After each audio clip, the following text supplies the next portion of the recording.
I wanted to do another one of these videos and look at Alexander Pope's translation of the Iliad, which for its time was very popular and very celebrated, but is basically unreadable now. And I wanted to just analyze why. And really the only thing to do at first is just to read it, and you'll kind of get a sense. Obviously, I didn't paste the whole thing. I pasted the proam along with the original Greek, but you'll get a sense of the whole translation from this because it all follows this same form. He says, Achilles' wrath to Greece the direful spring of woes unnumbered, heavenly goddess, sing. That wrath which hurled to Pluto's gloomy reign the souls of mighty chiefs untimely slain, whose limbs unburied on the naked shore devouring dogs and hungry vultures tore. Since great Achilles and Atrides strove, such was the sovereign doom and such the will of Jove. So first thing here, it's a really good translation in terms of how well it preserves the Greek. You have a lot of these things which are difficult to translate preserved very well. The biggest divergences from the literal sense of the Greek, I would say the biggest one is here. Whose limbs unburied on the naked shore devouring dogs and hungry vultures tore, is a translation of this, which is, it made them spoils for dogs and birds of all kinds, right? It made them spoils for dogs and birds of all kinds becomes whose limbs unburied on the naked shore devouring dogs and hungry vultures tore. So there's a lot of license taken there. The other thing that's important to mention is that, so this is the proam, and of course there's emphasis on the ending. And in Pope, it's the will of Jove, which is a translation of this. Dios te lieto voule. It's a good translation, but the Greek ends with this. Atrides, that is Agamemnon, lord of men, and divine Achilles. The strife set between them. And that's important because this is really what the Iliad is about. So it's important that that's emphasized. I mean, you'll notice here there's no mention of Trojans throughout the entire proam. You know, the story of the Iliad is not the story of the Trojan War. It's the story of this conflict. You'll notice, like, the proam is about Achilles' wrath causing woes to the Greek mighty chiefs. It's not Achilles versus the Trojans. It's not the Greeks versus the Trojans. It's Achilles versus Agamemnon. Pope changes that and makes the will of Jove the final emphasis, which is fine. The most important thing about this translation is the form, right? You'll notice how repetitive it is. Achilles' wrath to Greece the direful spring of woes unnumbered, heavenly goddess sing. So what is the form of this poem? The form of the poem is heroic verse, specifically what they call heroic couplets. And this was Pope's signature. It was very in vogue at the time. And what is it? It's rhymed iambic pentameter. Iambic pentameter, pende is 5, so it's 5 units of iams. And iam is unstressed stress. So you have Achilles, wrath to Greece, the dire full spring of woes unnumbered, heavenly goddess sing. So you see 1, 2, 3, 4, 5. Iambic pentameter, and it's rhymed. Spring, sing, rain, slain, shore, tore. And that's not the way, obviously, the original poem is done. First of all, there's no rhyme. And let's look at the meter. The meter of the original Iliad is called dactylic hexameter. Hexe means 6, so instead of being 5 units pentameter, it's 6 units hexameter, and it's 6 units of dactyls. Dactylos is just the Greek word for finger, so a dactyl is what they call long, short, instead of the iam, which is stressed, unstressed. The Greek meter is based not off stressed and unstressed syllables like in English, but long and short vowels. It's not really important that we distinguish that. I just wanted to make that clear. There's also a tonal element here, but we can notate them the same. So dactylic hexameter sounds like it would just be 6 dactyls, but in fact, some of the dactyls can be spondies, which is long, long. And the final syllable is always either a spondee, long, long, or a trochee, which is long, short. So if we take a look at what that actually looks like, we have mi, nin, a, I, de, the. And then we have a, pe, le, I, a, deo, a, ki, le, os. So we have 1 dactyl, 2 dactyls, a spondee for 3, 4 dactyls, 5 dactyls, and then the 6 is a trochee, which is long, short. It can also be long, long, like here, voulez is long, long. That's what dactylic hexameter is, and that's what's the original. You don't really find dactylic hexameter in English. It has been done in English. For example, there's a really famous poem by, well, not really famous, but there is a poem that features dactylic hexameter by, I think, Henry Longfellow. It's called Evangeline.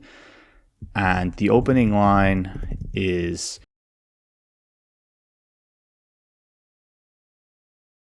"This is the forest primeval, the murmuring pines and the hemlock." So, same structure.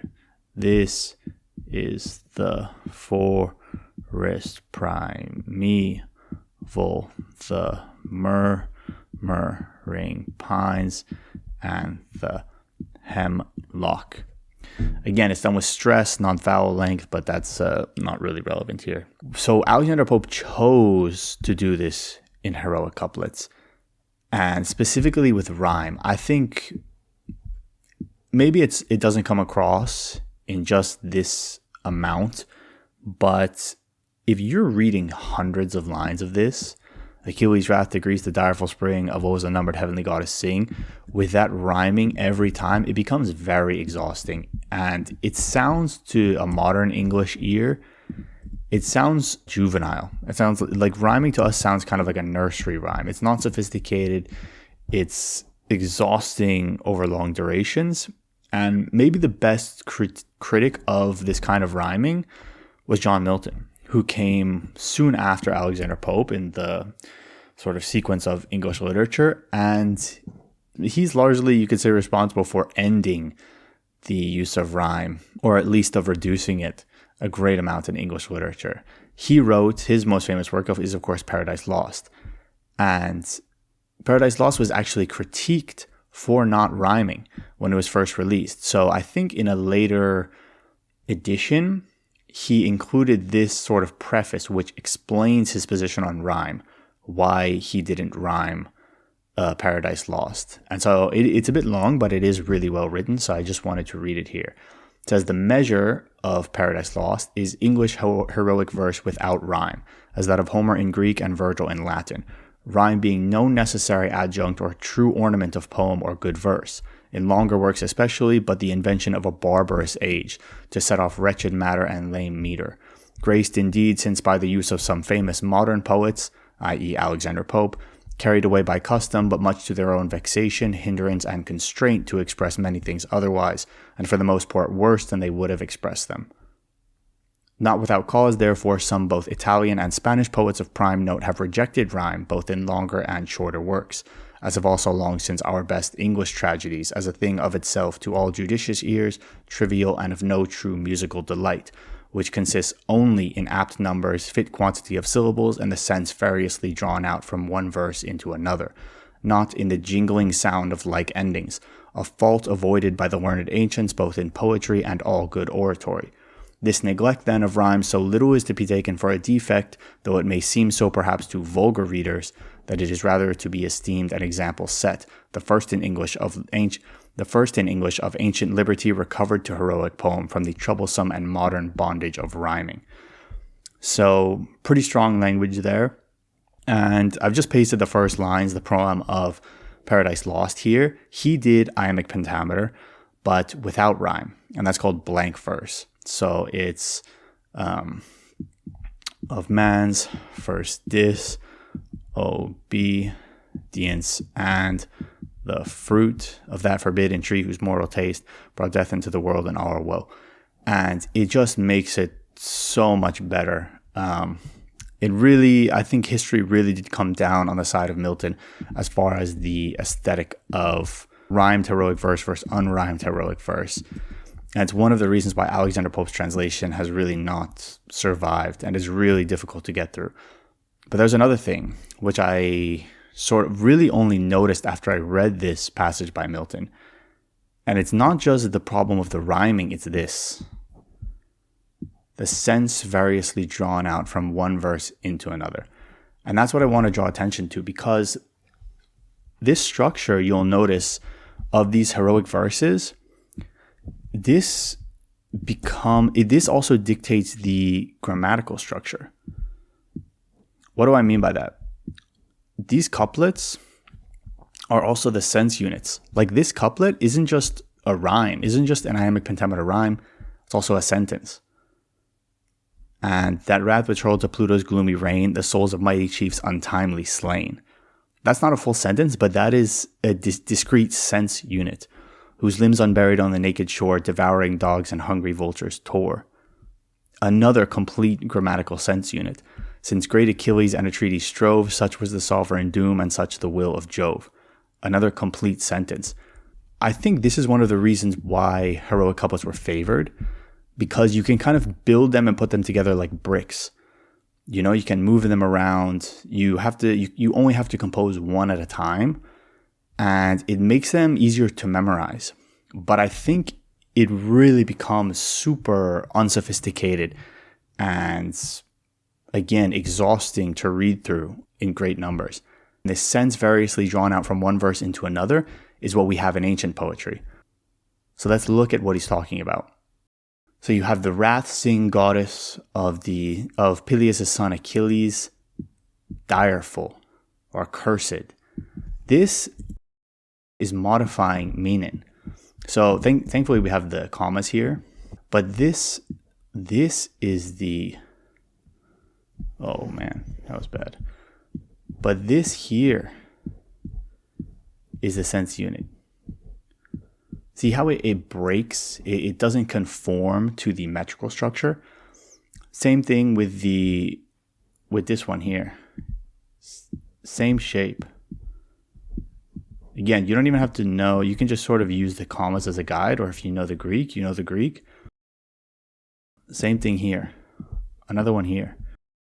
They don't conform. They're not dictated by the line couplet structure like the Pope is. The only thing that really resembles a couplet is this final one here. But everything else, and let me change colors. Then you have these ones. Oh man. Then you have these ones which were kind of embedded in the space. So you have this, and then the couplet. And this is one thing that I was not aware of, but really does add to the aesthetic of the Iliad and makes it sustainable to read over long periods of time that the Pope doesn't. And that's, I think, a big reason why popes didn't survive. I think he would have thought of this metrical scheme and the rhyme scheme as an advantage, but I think it really compromises the poem. Nobody wants to read, hundreds and hundreds of lines of this kind of rhyming and this kind of formulaic uniform grammar. It just becomes brutal, and yeah, again, nobody reads it. I think most of the modern translations of the Iliad are not done in verse. So I just wanted to make that video. I really like Alexander Pope as a scholar, as a writer. It's just interesting to me, why this translation hasn't really stood the test of time, even though initially it was celebrated.